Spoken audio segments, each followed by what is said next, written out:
মা, ব্যথা পাচ্ছি। হুম। ফাজিল, কি করতেছো? ছাড়ো আমাকে। কেন? তোমাকে আদর করছি। তোমাকে বলছি না তুমি আমাকে আদর করবে না, একদম আমার কাছে আসবে না। এই বাবা, কেন?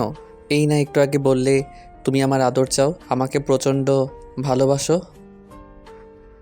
ওটা একটু আগে না বিয়ের আগে বলেছিলাম, যেন তোমাকে খুব শীঘ্রই নিজের করে পাই। তাহলে এখন আমাকে আদর করতে দিতে সমস্যা কিসের তোমার? বলছি তুমি আমার কাছে আসবে না, আমাকে স্পর্শ করবে না। কেন এমন বলছো কেন জান? রাগ করে এমনটা বলছো তাই না জান? কারণ আমি তোমার উপর রাগ করে আছি।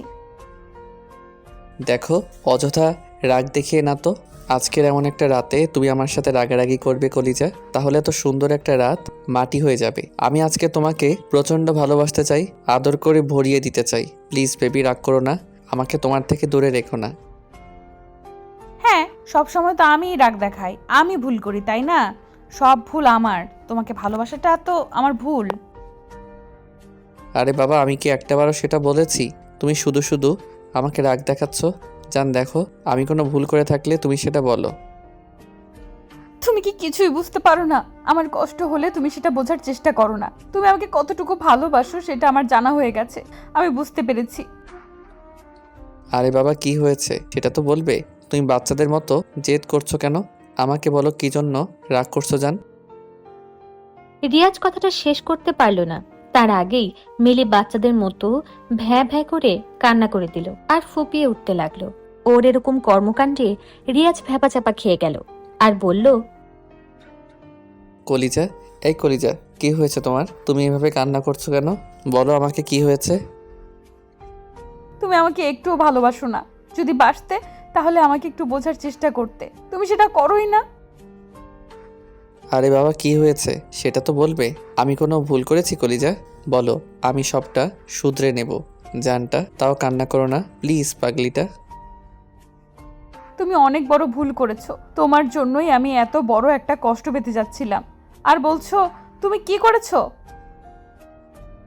আরে বাবা, কি ভুল করেছি সেটাই তো জানতে চাচ্ছি। আমি কোনো ভুল না করলে আমার পাগলিটা এইভাবে বাচ্চাদের মতো কান্না করছে বলো? জান, ওই কলিজা, বলো না প্লিজ, কান্না করো না জানটা। রিয়াজ মিমির চোখের পানিগুলো বুড়ো আঙ্গুল দিয়ে মুছিয়ে দিয়ে ওকে শান্ত করতে কপালে একটা কিস করলো। মিলি ওকে ছাড়িয়ে নিল। রিয়াজ বুঝতে পারছে মিলি প্রচন্ড পরিমাণে রেগে আছে, যার জন্য ওকে এত ভালোবাসা সত্ত্বেও আজকে ওদের বাসর রাতে রিয়াজকে দূরে সরিয়ে দিতে চেয়েছে। রিয়াজ আবার ওর একটা হাত ধরল। মিলি এক ঝটকে হাতটা ছাড়িয়ে নিয়ে ওর থেকে কিছুটা দূরে চলে গেল, তারপর ফুপিয়ে উঠতে লাগলো। তুমি আমাকে একটুও বোঝার চেষ্টা করো না, শুধু মিথ্যা কথা বলো। তুমি আমাকে নাকি ভালোবাসো, আমার জন্য নাকি সব করতে পারো। আরে বাবা, মিথ্যা না তো। আমি তো বললাম সত্যি তোমার জন্য সব কিছু করতে পারি। মিথ্যা, সব মিথ্যা। যদি তাই হতো তাহলে তুমি সবাইকে বোঝাতে, আমাকে এরকম ভাবে কষ্ট করতে হতো না। তোমাকে পাওয়ার জন্য আমাকে এরকম একটা নাটক করতে হতো না। তুমি কেন বুঝতে চাইলে না আমাকে? আমার মনটাকে একটু বোঝার চেষ্টাও করলে না। শুধু তোমার ভাই আর আপুর বিয়েটা ঠিক হওয়ার পর থেকে তুমি আমার পেছনে শুধু ঘুরঘুর করেছো, আর মিষ্টি মিষ্টি কথা বলে তোমার প্রেমের ফাঁদে ফেলে তোমার মায়ায় আটকে দিয়েছো, যার জন্য তোমাকে আমি এত ভালোবেসে ফেলেছিলাম। আর তুমি কি না আমাকে এইভাবে দূরে সরিয়ে দিয়েছো? তুমি আমাকে একটুও ভালোবাসো না। যদি তাই হতো তাহলে তুমি সবাইকে বোঝাতে, আর আমাদের বিয়েটা হতে এত কষ্ট হতো না। আরে বাবা, যাই হোক, এখন বিয়েটা তো হয়েছে, তাহলে তুমি কান্না করছো কেন? তুমি এভাবে কান্না করলে আমি তোমাকে আদর করব কখন? কলিজা, কাছে আসো না, একটু আদর করতে দাও আমাকে। না, তুমি একদম আমার কাছে আসবে না, একদম আমাকে ছোবে না। তোমাকে বলেছি না, আজকে তোমার শাস্তি এটাই হবে। তুমি আজকে রাতে আমার কাছে আসতে পারবে না। আজকে রাতে কি, যতদিন অবধি তুমি আমার রাগ না ভাঙাতে পারবে ততদিন আমি তোমাকে কাছে আসতে দেব না। সব দোষ তোমার। তোমার জন্য আমাকে এত বড় একটা বাজে পরিস্থিতিতে পড়তে হয়েছিল। তুমি জানো আমি কতটা ভয় পেয়ে গেছিলাম। আমি ভেবেছিলাম তোমার ভাই আর আপুর বিয়েটা পর্যন্ত ভেঙে যাবে শুধু আমাদের জন্য, কিন্তু তুমি কিছুই করছিলে না। তুমি নাকি আব্বুকে প্রচন্ড ভয় পাও, তাহলে আমাকে ভালোবেসেছিলে কেন? আমার ভাইয়ার এরকম হট শালিটাকে দেখে আমি প্রেমে পড়ে গেছিলাম। তাহলে তাকে ভালোবাসবে না তো কাকে বাসবো বলো? তুমি একটুও সিরিয়াস নাও, একদম এসব বাজে কথা বলবে না, এসব কথা বলে উত্তেজিত করবে না, তাহলে কিন্তু আমি সত্যিই তোমার কাছে আসতে দিব না। উত্তেজিত হলে কাছে আসতে দিব না, নাকি আরও নিজেই কাছে টেনে নিবে? আমি তো সেটা খুব ভালো করে জানি। আর শোনো, আমি তো তোমাকে বললাম ভালোবাসি, কিন্তু আমার ভয় হচ্ছিল যে আব্বু আর ভাইয়া বিষয়টা জানার পর কেমন সিন ক্রিয়েট করবে। হ্যাঁ, ওই জন্যই আমি তোমাকে হারাতে বসেছিলাম। তুমি একটা বার আমাকে ভালোবেসে নিজের করে নিতে পারোনি, তাই না? তার জন্য একটু সময় লাগতো, কিন্তু তুমি তো সেই সময়টুকু দিলে না। ভাইয়া আর তোমার আপুর বিয়ের দিনেই আমাদের বিয়েটাও হতে হলো, তাহলে একটু ঝামেলা তো হবেই। একটু বলছি কি একটা ঝামেলা পাকিয়েছিলে, যার জন্য আব্বু রেগে গিয়ে হয়তো ভাইয়াই বিয়েটা ভেঙে দিত, তখন কি হতো বলো তো? আমি এত কিছু চাই না, আমি শুধু তোমাকে চাই। তাই যে আমার যেটা ভালো মনে হয়েছে আমি সেটাই করেছি। আমি তোমাকে পাওয়ার জন্য যে কোনো কিছু করতে রাজি। আর তুমি তো একটা কাপুরুষ, ভিতুর ডিম। আব্বু আমাকে কিছুই বলতে পারছিলে না, অন্তত ভাইয়াকে তো বলতে পারতে। তুমি জানো আমি ভাইয়াকে বলেছিলাম বলেই ভাইয়া এত সহজে সবাইকে বোঝাতে পারলো। আচ্ছা ঠিক আছে, এখন কান্না করো না পাগলি, আমার কাছে আসো, তোমাকে আদর করে দেই আর তোমার রাগটা ভাঙিয়ে দেই সোনা।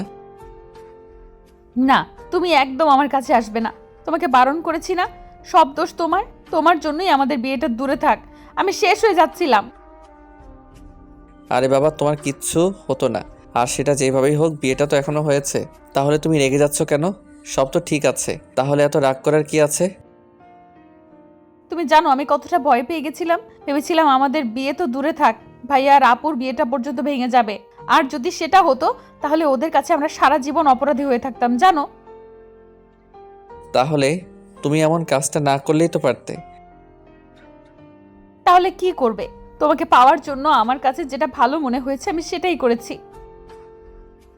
তাই বলে আব্বু আম্মুর সামনে গিয়ে বলবে তুমি আমাকে ভালোবাসো? আমার সাথে তোমার সবই হয়েছে, আর এখন তুমি আমাকে বিয়ে করতে চাও, না হলে সুইসাইড করবে? আমি কি করব? আমার মাথা কাজ করছিল না। তখন মাথায় যেটা এসেছে আমি সবার সামনে সেটাই বলে দিয়েছি। এটাই কি আমার দোষ বলো? তোমাকে পাওয়ার জন্য আমি সব করতে রাজি, বললাম তো। এখন পেয়েছো, তাহলে কাছে আসো, তোমাকে আদর করতে দাও। রাগ করো না জানটা, দেখো রাগ করে থেকে শুধু আজকে রাতটা মাটি হয়ে যাবে। তুমি আমার কাছে আসো, আমি তোমাকে আদর করি জানটা। কথাটা বলেই রিয়াজ মিলির দিকে এগিয়ে গেল। ও এখনো বারবার ফুপিয়ে উঠছে। একটা সময় রিয়াজ ওকে পেছন থেকে জড়িয়ে ধরে ওর ঘাড়ে মুখ গুজে দিল। মিলিও কেমন চুপচাপ হয়ে গেল। রিয়াজ ওর ঘাড়ে আর গলায় নাক ঘষতে লাগলো, যার জন্য মিলি একদম ঘন ঘন নিঃশ্বাস নিচ্ছে। ও চোখ জোড়া বন্ধ করে নিয়েছে। রিয়াজের মাঝেই মিলির পেটের উপর স্লাইড করতে শুরু করেছে। মিলি দুই হাতে নিজের শাড়িটা খামচে ধরে। রিয়াজ ওর ঘাড়ে কয়েকটা কিস করে ফেলেছে, যার জন্য মিলি আর থাকতে না পেরে রিয়াজের দিকে ঘুরে ওকে শক্ত করে দুই হাতে বুকের সাথে চেপে ধরে। রিয়াজ ওকে ছাড়িয়ে নিয়ে ওর সারা মুখে আর ওর বুকে কিস করতে লাগে। একটা সময় হঠাৎ মিলির মনে পড়ে ও ওর উপর রাগ করে আছে। তখন এক ঝাটকায় রিয়াজ ওকে ছাড়িয়ে নেয় আর ওর থেকে দূরে সরে যায়। তখনই রিয়াজ বলে, কলিজা, তুমি দূরে সরে গেলে যে? তুমি একদম দুষ্টুমি করবে না বলছি না? আমি তোমার উপর এখনো রাগ করে আছি, তাহলে আমার কাছে আসছো কেন? আরে বাবা, এই তো সব ঠিক ছিল, তাহলে এখন আবার রাগ দেখাচ্ছ কেন? আচ্ছা তুমি বলো, তোমার রাগ কমবে কি করলে? আমি সেটাই করব। তারপরও এমন একটা রাতে তুমি রাগ করে থেকো না। কলিজা, তুমি না আমাকে কাছে পেতে চাও? আমার আর তোমার মধ্যে না সব হয়েছে, তাহলে এইটুকু বাকি থাকবে কেন? একটু আদর করতে দাও আমাকে। ওই চান। আমার রাগটা তখনই ভাঙবে যখনই আমার স্বপ্ন তুমি পূরণ করবে। আচ্ছা বলো, তোমার কি স্বপ্ন ছিল? আমি স্বপ্ন পূরণ করার চেষ্টা করব। তারপরও রাগ করে থেকো না জানটা। আমার প্রথম স্বপ্ন ছিল আমি আমার স্বামীকে খুব শক্ত করে জড়িয়ে ধরবো আর সে আমাকে কপালে একটা চুমু দিয়ে তারপর আমার স্বপ্নের কথাগুলো জিজ্ঞেস করবে। তখন আমি বলবো আজকে রাতে আমি তার সাথে হয়ে আকাশের চাঁদ, আকাশের জ্যোৎস্না উপভোগ করতে চাই। তারপর একটা সময় যখন গভীর রাত হয়ে যাবে সে আমাকে ভালোবেসে রুমে নিয়ে আসবে। তারপর আমাদের মাঝে স্বামী স্ত্রীর সম্পর্কটা হবে। তুমি আমাকে অনেক ভালোবাসবে, তখন আমি তোমার বুকে মাথা রেখে আমার জীবনের সবচেয়ে শান্তিময় জায়গাটা আমি খুঁজে নিব। ঠিক আছে, আমি তোমার সব স্বপ্ন পূরণ করব। রিয়াজ মিলিকে খুব শক্ত করে জড়িয়ে ধরল। তখন মিলি বলতে লাগলো, কি হলো, আমার কপালে চুমু দিবে না? এখন কাছে আসো, শুধু কপালে না, তোমার সারা শরীরে চুমুতে ভরিয়ে দিব। একটু অপেক্ষা করো। না, একদম না। তাহলে কিন্তু আমি এখন আরো রাগ করব। তাহলে কখন? আগে আমাকে ছাদে নিয়ে চলো, আমি তোমার কোলে মাথা রাখবো, তুমি আমার মাথায় হাত বুলিয়ে দেবে, তারপর রুমে আসলে আমার বাকি ইচ্ছেটা পূরণ করবে। আচ্ছা চলো ছাদে যাই। এইভাবে না তো, তুমি আমাকে কোলে করে নিয়ে যাও। তাই কোলে ওঠার এত ইচ্ছা? তোমাকে সবটা বলে বুঝিয়ে দিতে হয়, দুষ্টু একটা। এখনই আমাকে কোলে ওঠাও। রিয়াজ মিলির কাছে আসলো, তারপর ওকে কোলে উঠিয়ে নিয়ে ছাদের দিকে হাঁটতে লাগলো। মিলি রিয়াজের সারা মুখে শুধু কিস করে যাচ্ছে। ও মুচকি মুচকি হাসছে। একটা সময় ওরা ছাদে চলে আসে। তখন রিয়াজ মিলিকে দোলনার কাছে নামিয়ে দিল। এই, তুমি বসে পড়ো, আমি তোমার কোলে মাথা রাখবো। তুমি তো দেখছি সব জায়গায় উল্টোটা করবে। ছেলেদের কোলে কি মেয়েরা মাথা রাখে, নাকি মেয়েদের নরম কোমল কোলে ছেলেরা মাথা রাখে? আর আমার তো ইচ্ছা ছিল বউয়ের কোলে মাথা রেখে ঘুমানোর। তাহলে তুমি আমার ইচ্ছেটা পূরণ করবে না, নাকি তোমার সবই সেখানে আমি পূরণ করব? আচ্ছা ঠিক আছে কলিজা, আমি বসছি, তুমি আমার কোলে মাথা রাখো। আজকে থেকে প্রত্যেক দিন তুমি আমাকে কোলে করে ছাদে নিয়ে আসবে। আমি প্রতিদিন চাঁদ দেখবো, কেমন? আরে বাবা, হ্যাঁ দেখব। মিলি দোলনায় বসে রিয়াজের দিকে 2 হাত বাড়িয়ে দিল। রিয়াজ ওর কোলের উপর শুয়ে পড়ল। মিলি ওর মাথায় হাত বুলিয়ে দিতে লাগলো। রিয়াজ চোখ জোড়া বন্ধ করে নিল। তারপর কিছুক্ষণ বাদে চোখ খুলে দেখলো মিলি অপলক ভাবে ওর দিকে তাকিয়ে আছে। রিয়াজ একটা মুচকি হাসি দিয়ে বলতে লাগলো, কি হলো, চাঁদের থেকে তো বেশি আমার দিকে তাকিয়ে আছো। তুমি নাকি চাঁদ দেখবে, তাহলে আমার দিকে তাকিয়ে আছো যে? শোনো, বরের থেকে চাঁদকে বেশি সুন্দর হয়, আর আমি আমার বরটাকে দেখার জন্য এখানে এসেছি। চাঁদ তো আমি সারা জীবনই দেখতে পারবো, কিন্তু আজকের এই দিনটা আজকের পর আসবে না। আমার কলেজাটাকে এত কাছ থেকে দেখার সুযোগ পেয়েছি, তাকে চাঁদের আলোয় দেখতে কেমন লাগে সেটা দেখিনি। যেখানে ছেলেরা এই কাজটা করে সেখানে তুমি দেখছি সবকিছু উল্টো করছো। আচ্ছা ঠিক আছে, দেখো।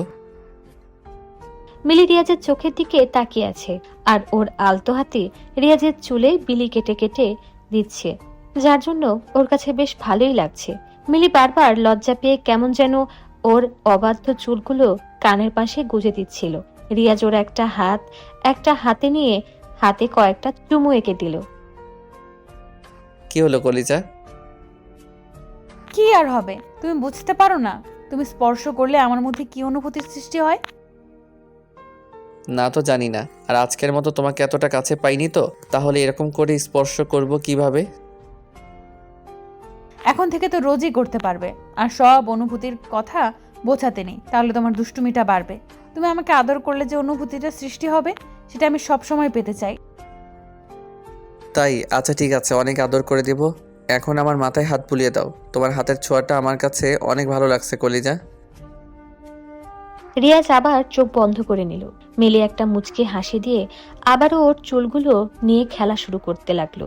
রিয়াজ বারবার তাকিয়ে মিলিকে দেখছে। চাঁদের আলোতে ওকে একদম পরীদের মতো লাগছে। তার উপর ওর গোলাপ ঠোঁট জোড়া যেন রিয়াজের আদরের অপেক্ষা করছে।